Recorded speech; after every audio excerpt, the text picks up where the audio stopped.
¿Quiere decir usted algo primero? Bueno, sí, creo que sería mejor que comenzáramos una conversación directamente en lugar de, pues, lanzarnos a una conferencia. Pero sí que quiero decir lo agradecido que estoy a la Fundación por haberme invitado, y quiero decir que para mí es un placer estar en esta que es para mí una de las ciudades más bonitas del mundo, y estoy encantado de poder tener un debate con usted acerca de un tema tan interesante.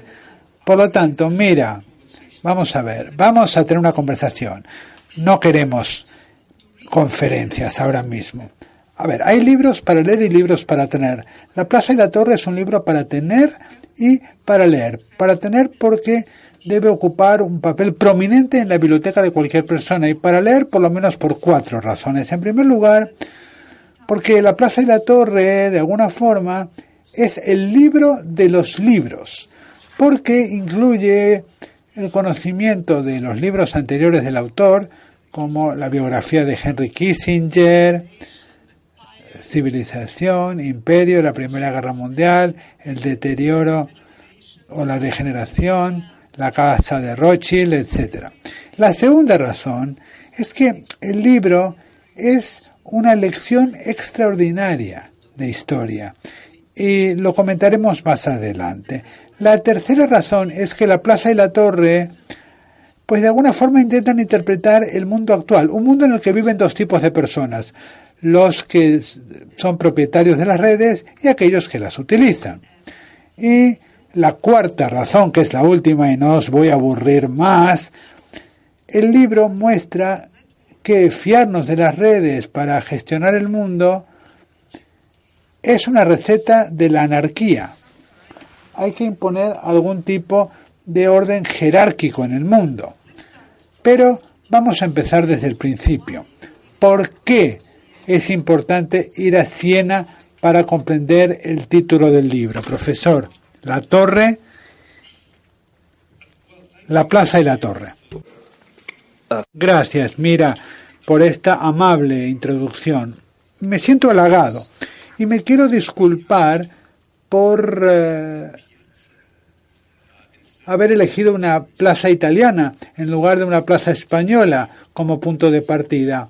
Pero hay una buena razón. Yo intentaba encontrar un título para el libro que fuera un título que atrapara.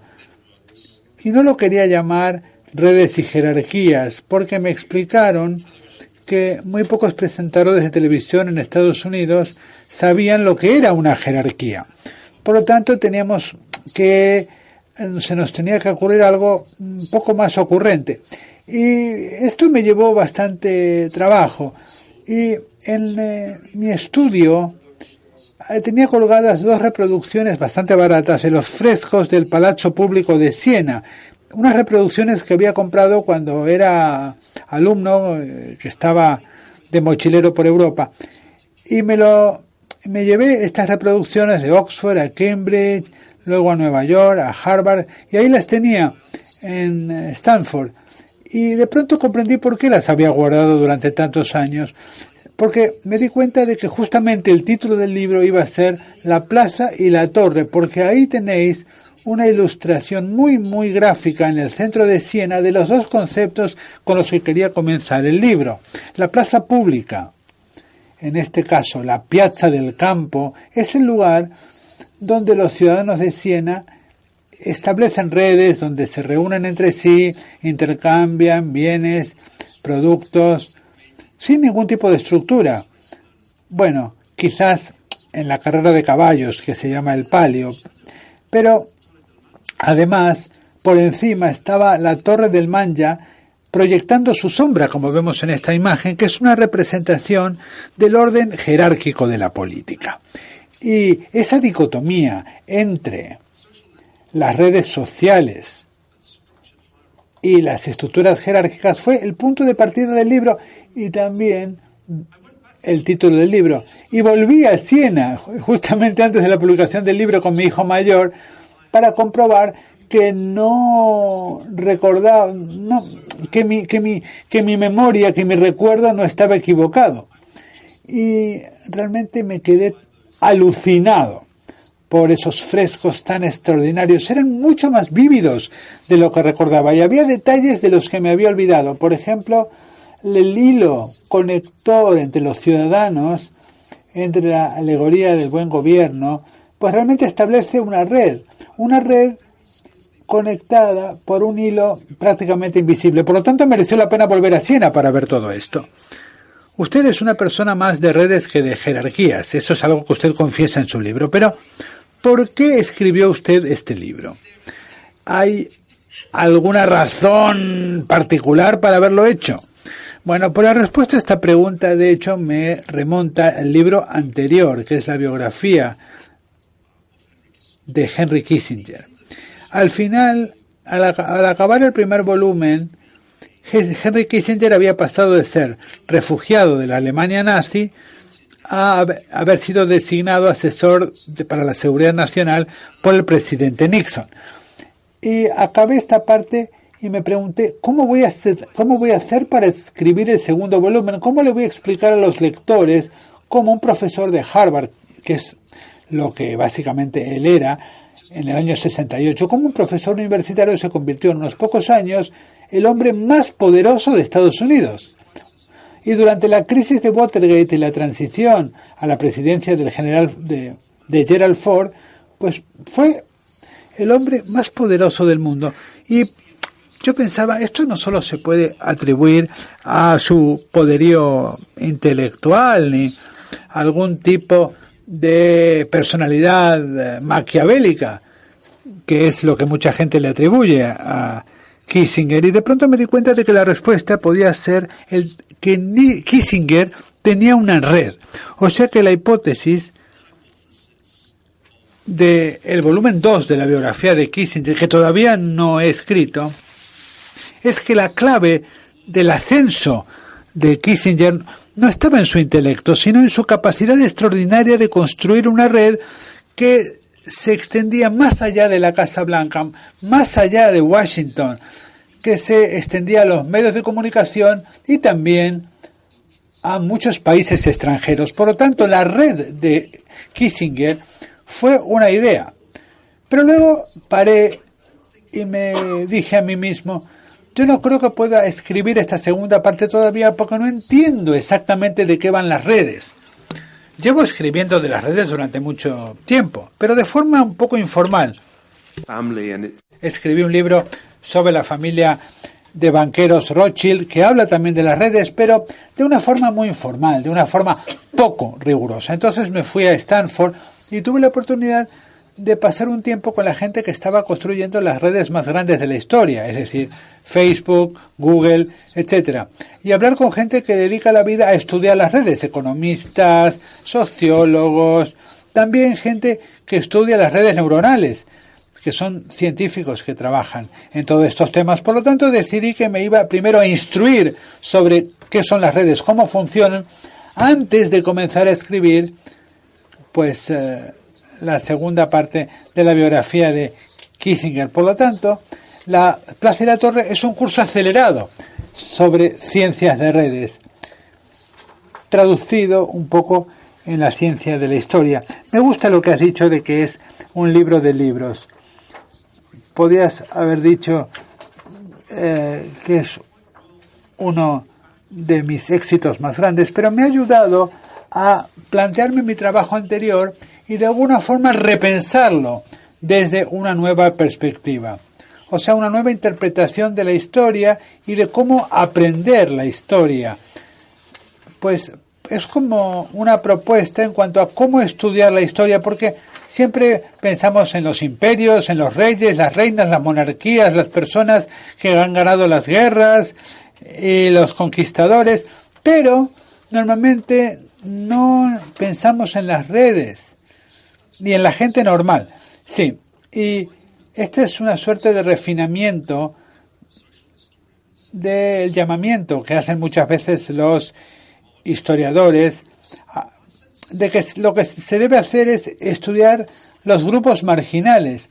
Y yo creo que tenemos que ser muy precisos. Es decir, mucha gente dice hay que estudiar la clase trabajadora o no estudiar a los hombres, sino centrarse en las mujeres. Esto está muy de moda, pero mi respuesta es: no seamos tan poco sofisticados. Intentemos comprender que si vamos a estudiar e ir más allá de lo que es el poder en sí y centrarnos en las actividades de las personas, la mejor forma de hacerlo es a través de la lente del análisis de redes, porque ningún hombre es una isla.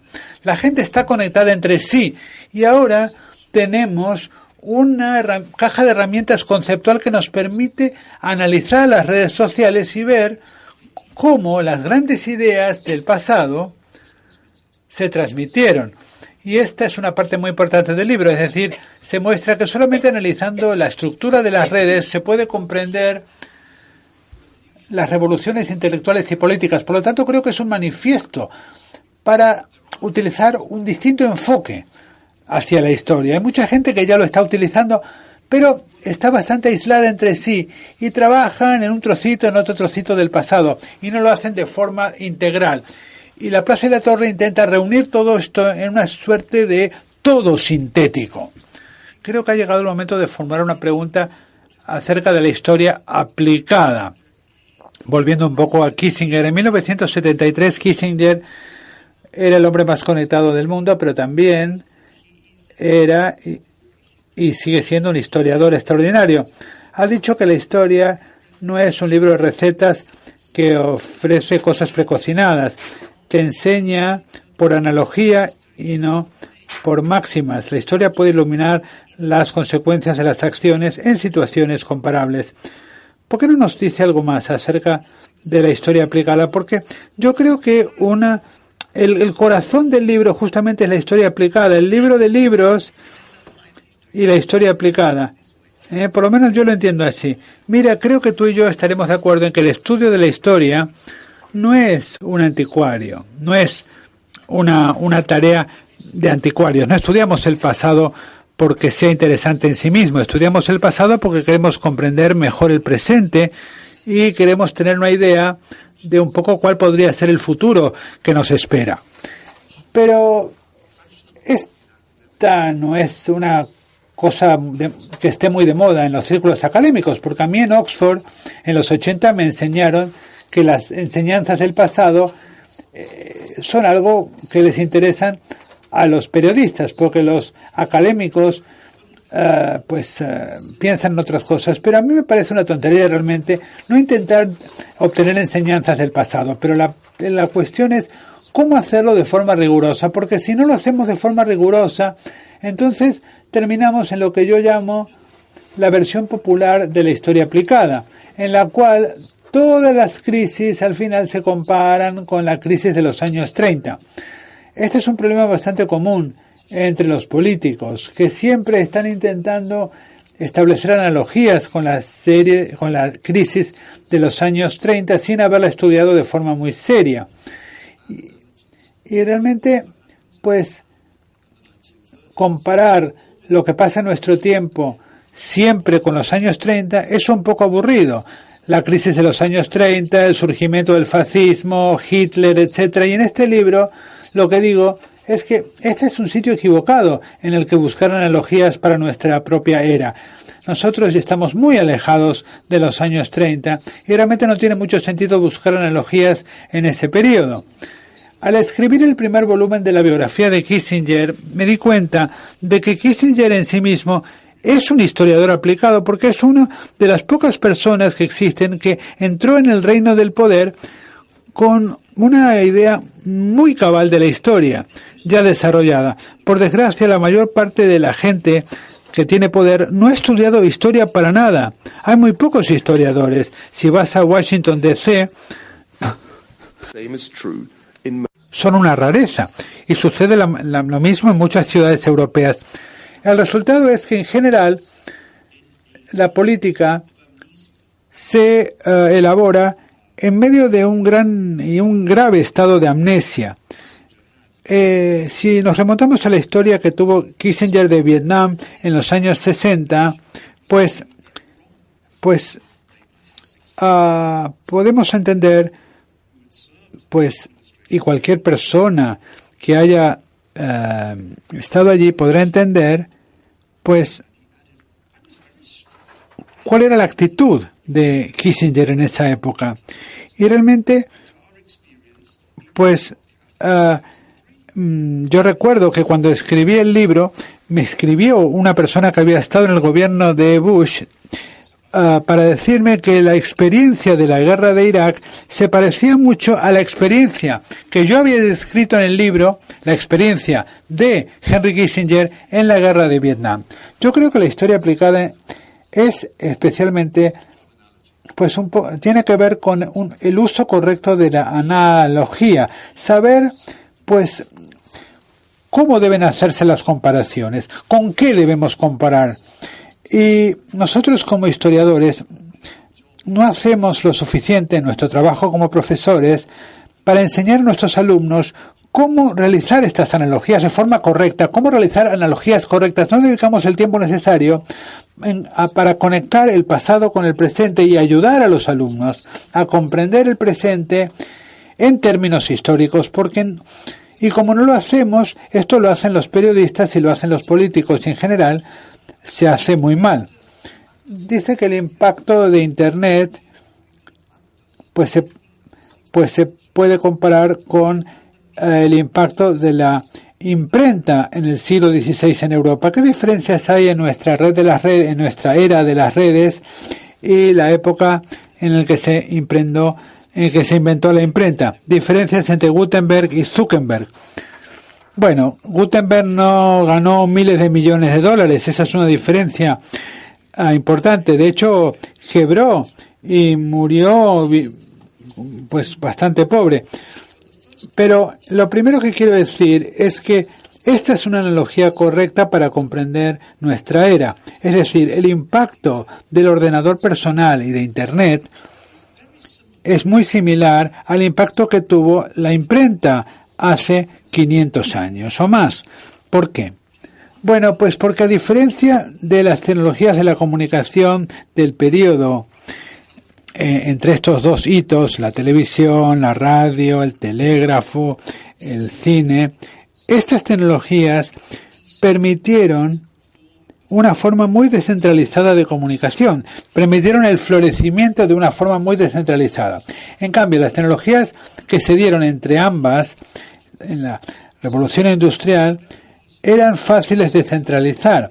Cuando surgió el telégrafo, cuando surgieron los ferrocarriles y los teléfonos, la radio, el cine y la televisión, pues realmente se daba una gran centralización. O sea que desde el siglo XIX hasta los años 1970, los gobiernos podían controlar fácilmente los medios de comunicación si decidían hacerlo de forma completa. Simplemente pensar en el control ejercido por Stalin o por Mao Zedong. Esto simplemente es posible hacerlo solamente en un país actualmente, que es Corea del Norte, y es muy difícil que los coreanos del norte puedan mantener una exclusión completa de Internet, excluir a sus ciudadanos completamente de Internet. Por lo tanto, la analogía real no debe hacerse con los años 30. La analogía correcta debe hacerse con el principio del siglo XVI o siglo XVII, cuando la imprenta empezó a alterar radicalmente la esfera pública en Europa. Por lo tanto, por primera vez, ideas como las ideas de Lutero para la reforma de la Iglesia Católica pudieron transmitirse de forma rápida a través de toda Europa, de forma barata y en grandes cantidades. Es fascinante que el impacto de la nueva tecnología sobre el coste del contenido y el volumen del contenido realmente es exactamente el mismo en los dos casos.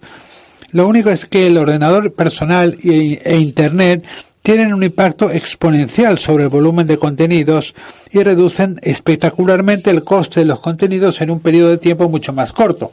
La diferencia entre nuestra época y aquella época del siglo XVI es que todo ahora se produce 10 veces más rápido en nuestra época. Por tanto, lo que llevaba 100 años en el siglo XVI o XVII ahora lleva 10 años. Pero en otros sentidos hay muchas similitudes. Hay otras similitudes también y voy a ser muy breve para comentarlas. Por ejemplo, todo el mundo a comienzos de la Reforma, desde luego Lutero y sus amigos esperaban un resultado positivo a partir de la creación de un cristianismo basado en la imprenta. Todo el mundo iba a poder leer la Biblia por sí mismo y tener una relación directa con Dios, y esto iba a ser fantástico, pues iba a haber un sacerdocio de todos los creyentes. Y esto me recuerda mucho a la visión de Mark Zuckerberg, diciendo que con Facebook todos íbamos a estar conectados en una comunidad global y todo sería fantástico. Pero claro, en aquella época no sucedió y ahora tampoco ha sucedido, porque en aquella época, como ahora, cuando se crean grandes redes sociales, no forman una comunidad global tan fantástica, sino que se polarizan de forma rápida en lo que son pequeños grupitos hostiles, y esto sucedió en la Reforma. Mucha gente estuvo de acuerdo con Lutero y la otra mitad pensaban que era un hereje que había que quemar en la hoguera. Y durante 130 años, pues se libró una guerra religiosa en Europa entre los estados. Y esto no es lo que había esperado Lutero, ni tampoco había esperado que la imprenta iba a comunicar no solamente las ideas buenas como el contenido de la Biblia, sino también ideas malísimas, como la idea de que las brujas están entre nosotros, una idea que se propagó rápidamente gracias a la imprenta en los países protestantes y condujo a una epidemia de caza de brujas en países como el mío. Escocia quemó a miles de mujeres como brujas. Por lo tanto, lo que creo que podemos aprender de esta analogía es que si creas nuevas redes utilizando las nuevas tecnologías, no debes esperar un resultado fácil o fantástico. Tienes que esperar que se produzca una polarización y surgirán cosas alocadas que se viralicen. La ciencia de las redes realiza predicciones como esta, pero también hay una analogía con el periodo de la Reforma que nos ayuda. Porque creo que pensando de esta forma acerca de nuestras circunstancias actuales, deberíamos sorprendernos menos por las cosas que suceden hoy por hoy en el mundo. La polarización, las noticias falsas, estas cosas ya las hemos visto antes. Es cierto que la tecnología en aquella era mucho más sencilla y el paso era más lento. Y quiero decir algo que me llevará a explicar por qué Mark Zuckerberg tiene tantísimo dinero. Una gran diferencia entre nuestra época y la época del siglo XVI es que nadie había establecido plataformas centralizadas sobre la imprenta. La imprenta se mantuvo descentralizada, a pesar de algunos, y sigue siéndolo, a pesar del esfuerzo de algunos magnates de la prensa que quieren fusionar muchos periódicos, pero ni siquiera Rupert Murdoch consiguió hacerlo. La imprenta se ha permanecido una tecnología muy descentralizada, pero esto no ha sucedido con Internet, porque en un periodo cortísimo de tiempo hemos pasado de una web súper descentralizada a una web dominada por un puñado de plataformas. Una de ellas es Facebook y las otras son Google y Amazon. Y Apple hasta cierto punto también. Por lo tanto, hay muchas diferencias porque actualmente hemos pasado rápidamente de una red descentralizada y distribuida a algo bastante más jerárquico, en el que el poder y la titularidad, la propiedad de la red se ha concentrado en pocas manos de gente muy rica. O sea que la calidad también es la inequidad, ¿no? Estamos mucho más conectados que nunca, pero la inequidad, de algunas formas, la inequidad es algo que está muy presente.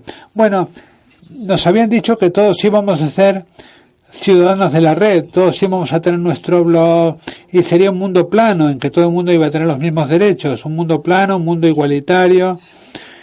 Pero lo que ha sucedido es exactamente lo contrario, por la creación de estas redes gigantes. Y esto es algo que aprendí recientemente gracias a un físico llamado Barabasi.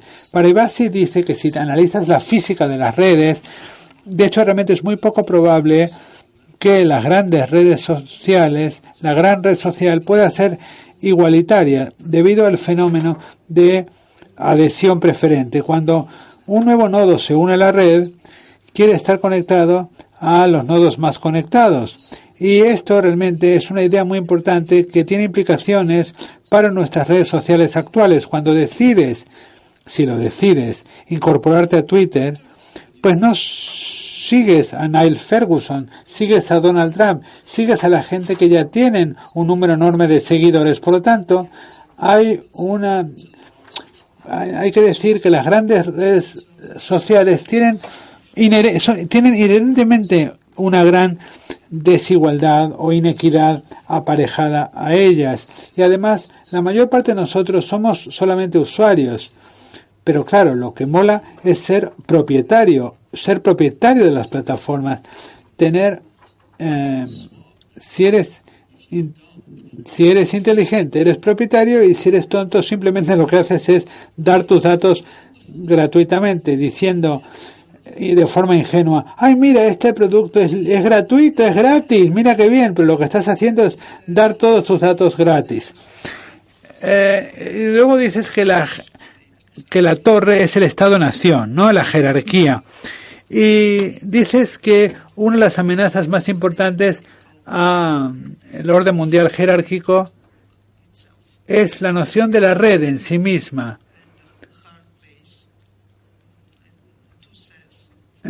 Entonces, por un lado, hemos visto en el Reino Unido y en Estados Unidos las amenazas de que las redes de complejidad política, bueno, las amenazas que se ciernen contra el Estado. Y por otro lado, tampoco sabemos todavía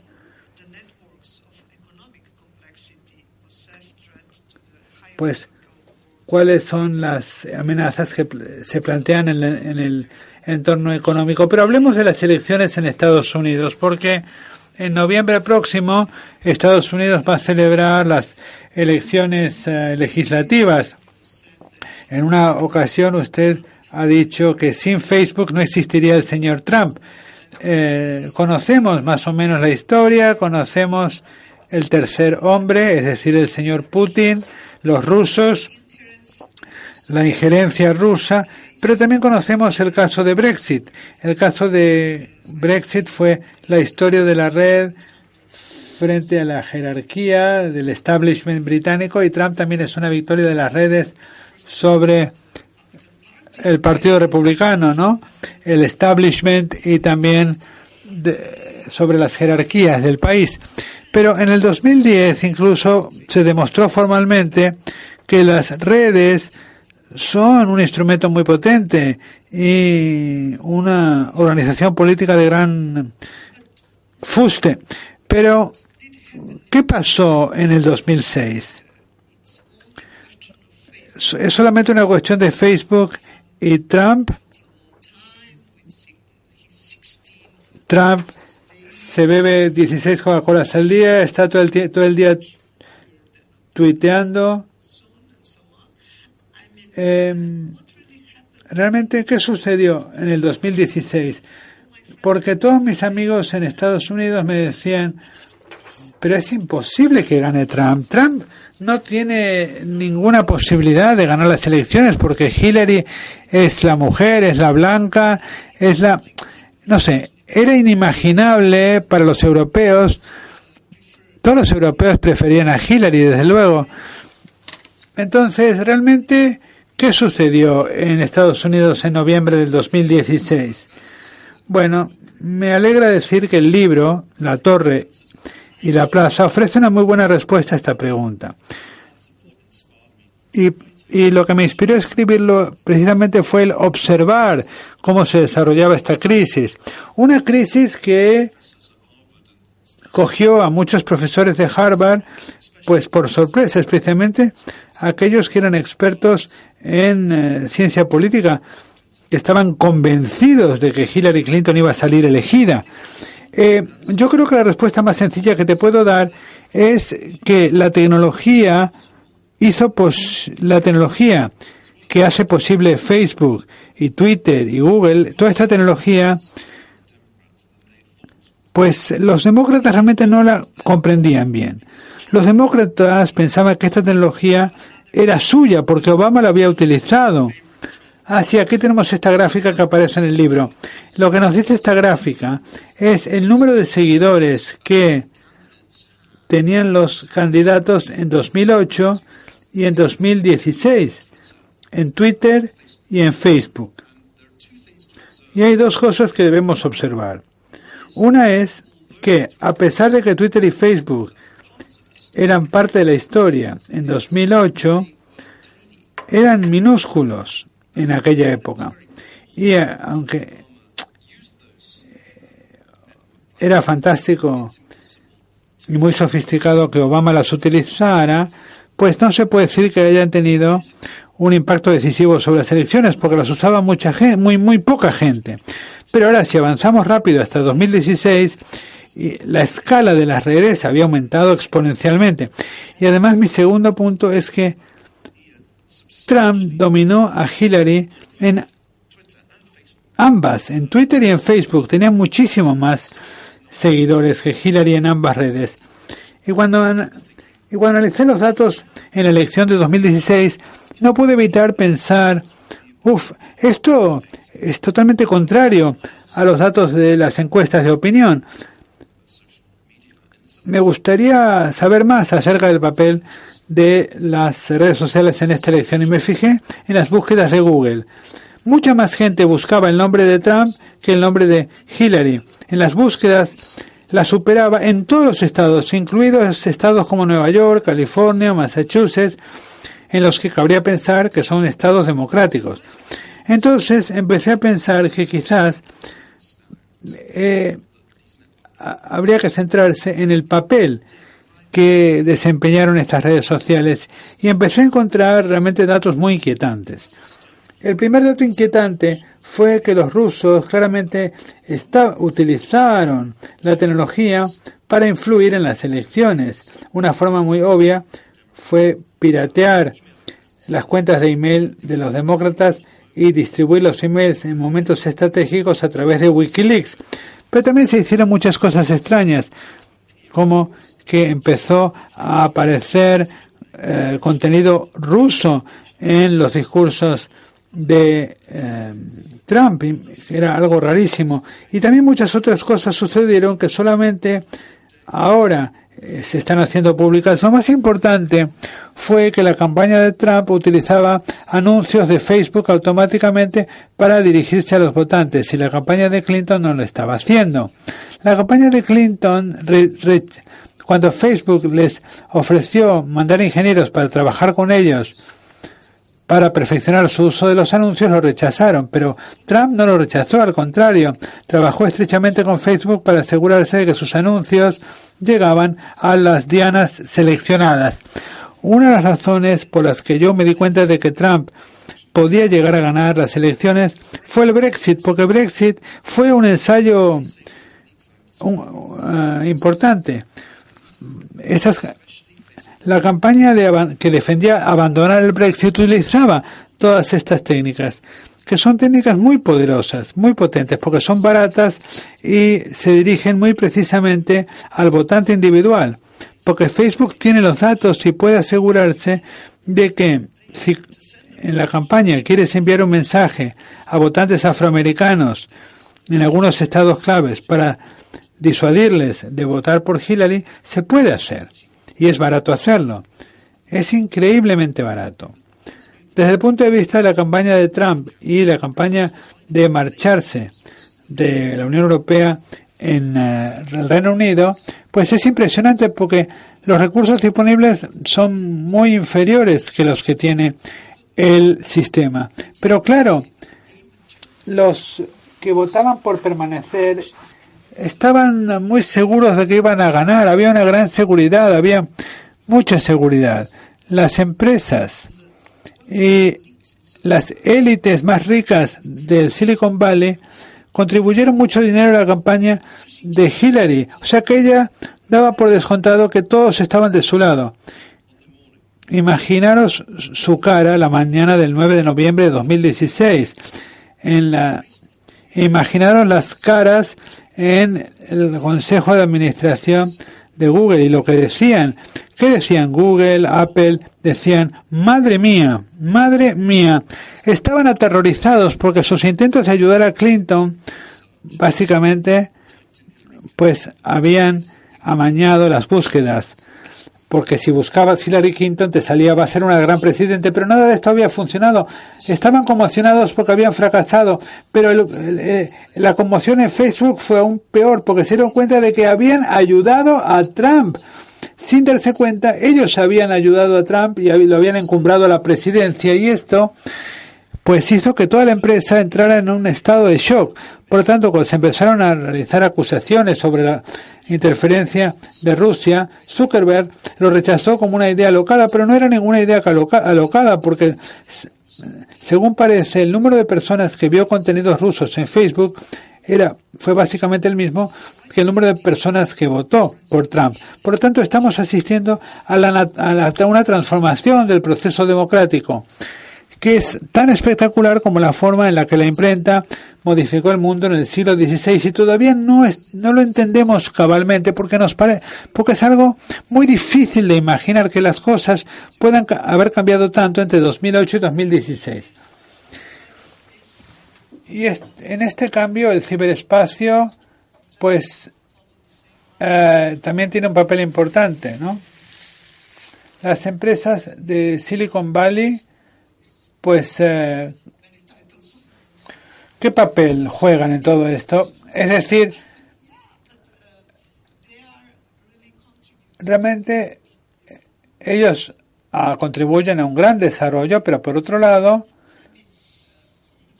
son de alguna forma enemigas de la democracia. Vamos a ver, Dostoyevsky merece la pena leerlo, especialmente Notes from Underground. Yo estoy escribiendo un artículo en este momento que se titula ¿Qué podemos hacer? Un título bastante ruso, bastante leninista. Bueno, fue Lenin. Bueno, sí, Lenin utilizó este título, pero en Notes from Underground, Dostoyevsky pues se burla de la idea del futuro utilitario en el cual todo estará planificado y todas las acciones podrán ser predecidas. Es una descripción perfecta del mundo de inteligencia artificial al que nos están orientando Facebook, Google y Amazon. Pero claro, este es un mundo más científicamente posible. Y Dostoyevsky dice, y yo estoy de acuerdo con él, no, a ver, independientemente de cuánto intentes planificar cada acción y predecir cada respuesta, el ser humano individual va a afirmar su derecho de ser estúpido.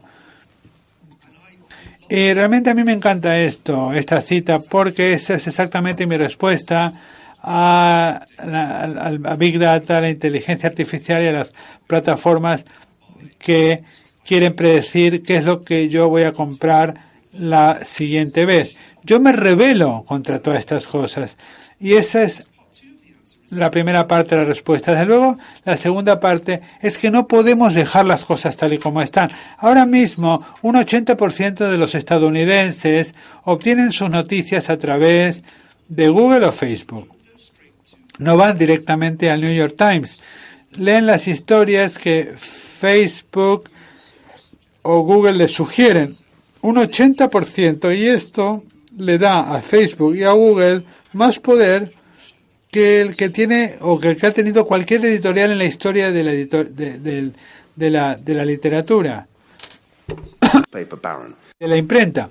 En el momento están básicamente sin regulación, no hay regulación. Son empresas que no están reguladas. Además, están destruyendo la imprenta tradicional porque y además son fuerzas que desestabilizan la democracia. Y realmente no ha cambiado nada desde 2016. Ha cambiado muy poco. Y por lo tanto podemos esperar que se produzca un fenómeno similar en noviembre de este año. Probablemente un poco más sutil, pero porque ahora, claro, los rusos ya saben los errores que no pueden cometer dos veces. Y además, la tecnología de falsear contenidos de vídeo especialmente, ha mejorado muchísimo con respecto a lo que sucedía 2 años. Por lo tanto, las noticias falsas van a ser incluso más persuasivas en cuanto a su posibilidad de ser ciertas.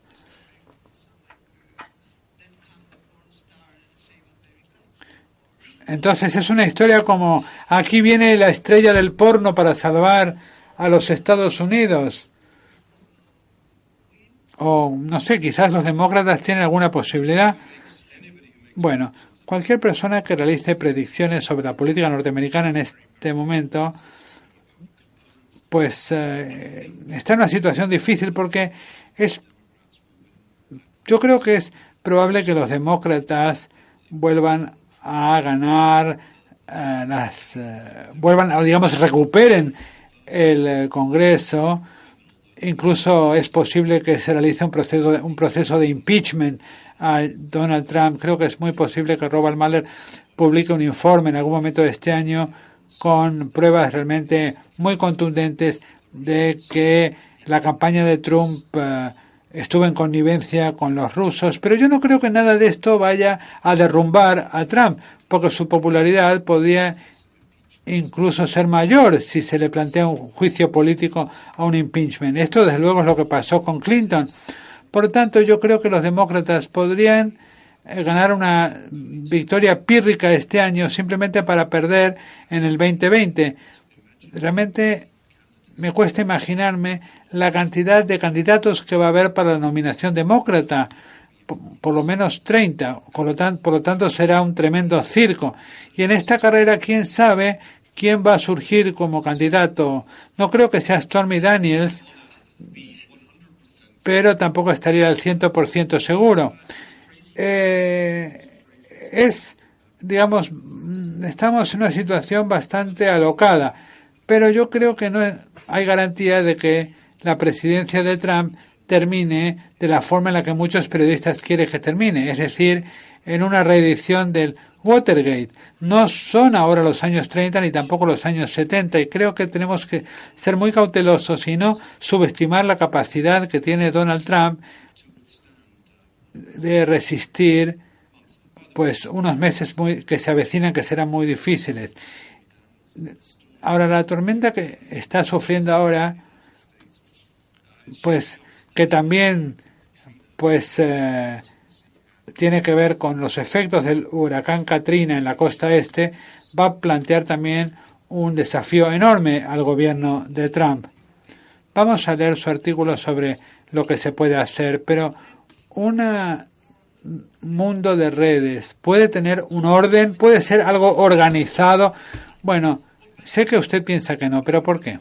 Bueno, yo he leído un libro cuando estaba estudiando La Plaza y la Torre por Anne-Marie Slaughter, que trabajó en el gobierno de Obama, y en este libro dice que debemos hacer que el orden internacional sea más parecido a lo que es una red y debemos debilitar a las instituciones como el Consejo de Seguridad de Naciones Unidas o debemos añadir nuevos miembros permanentes a ese órgano, y tiene una suerte de entusiasmo en relación a las redes, que es algo que a mí me plantea muchas sospechas.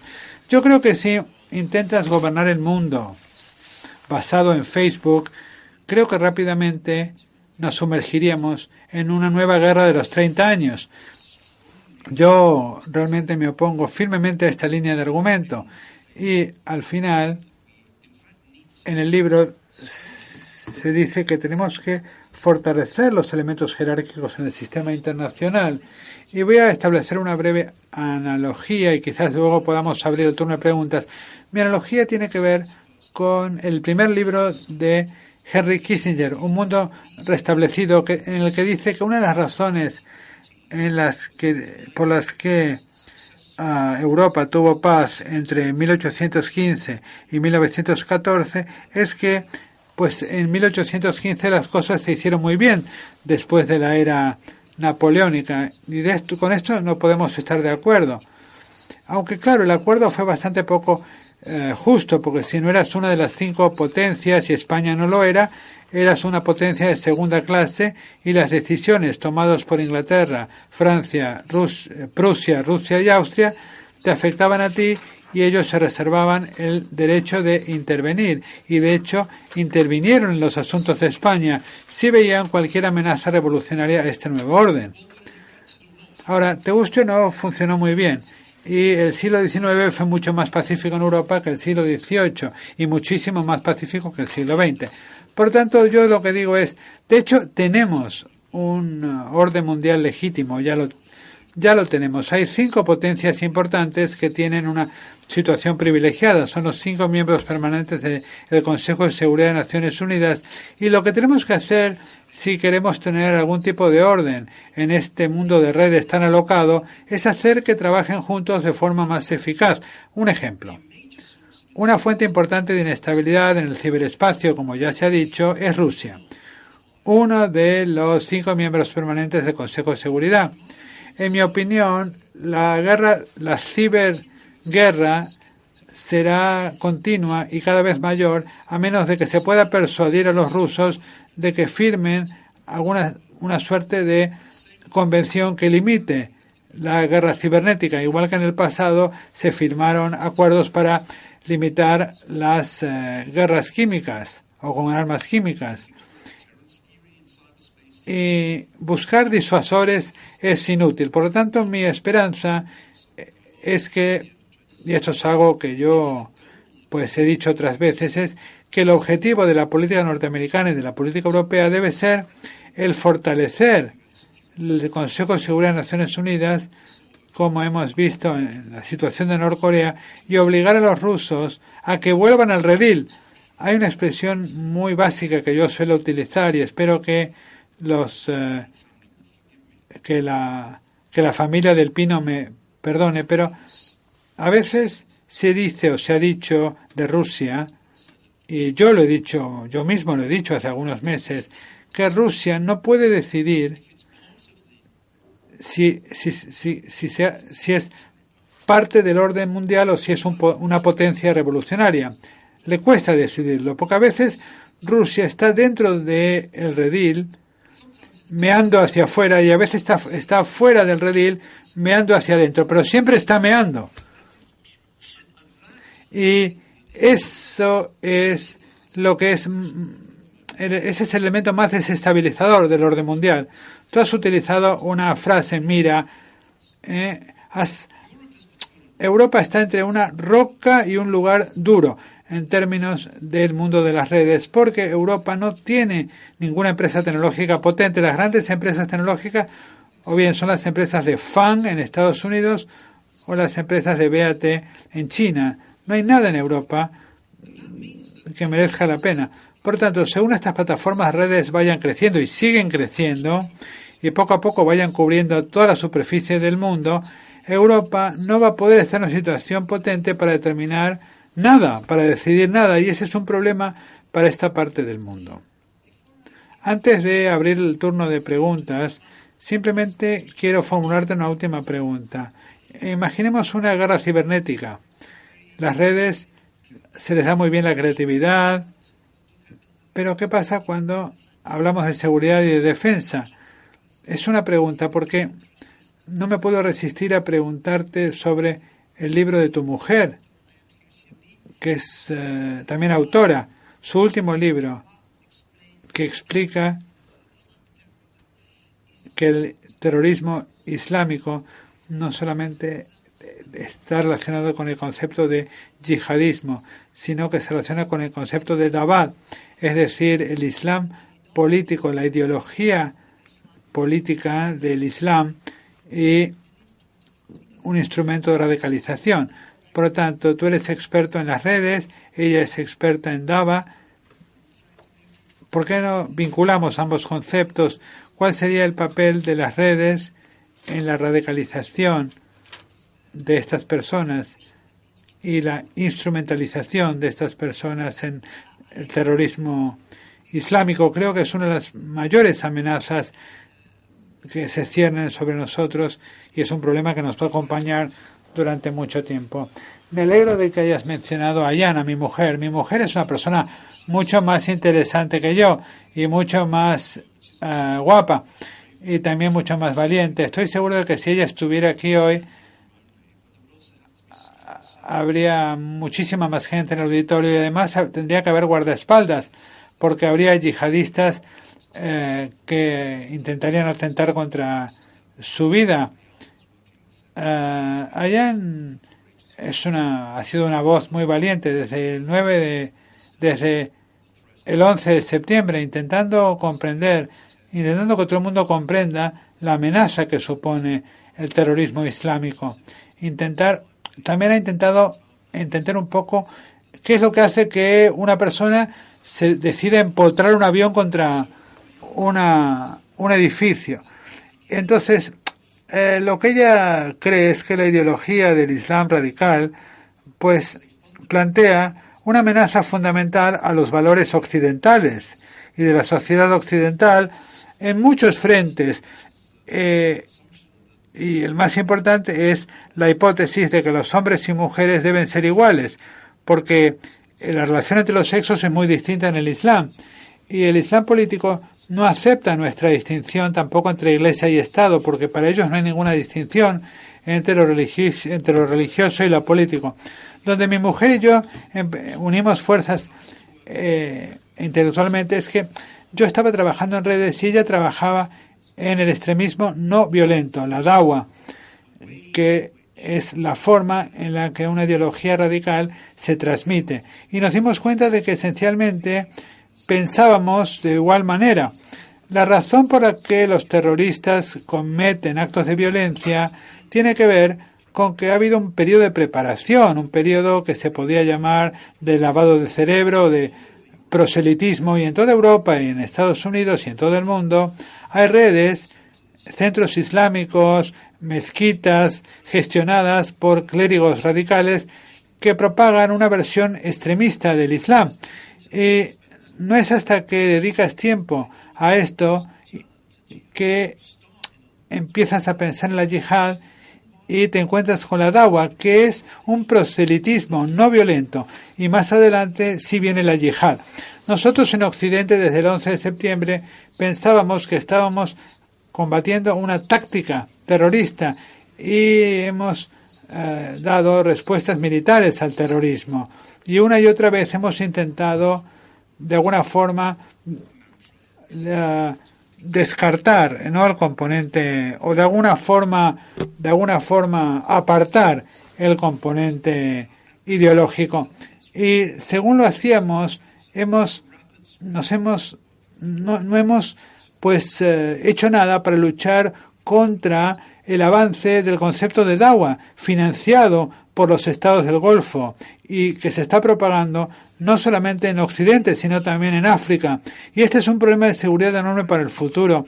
Y todavía no hemos sabido de alguna forma contrarrestar la propagación de esta red. O sea que la ciencia de las redes es una herramienta muy potente para comprender esta amenaza contra la seguridad. Pero hasta que no comprendamos la amenaza en sí misma, leyendo el libro de mi mujer, no podremos hacer nada.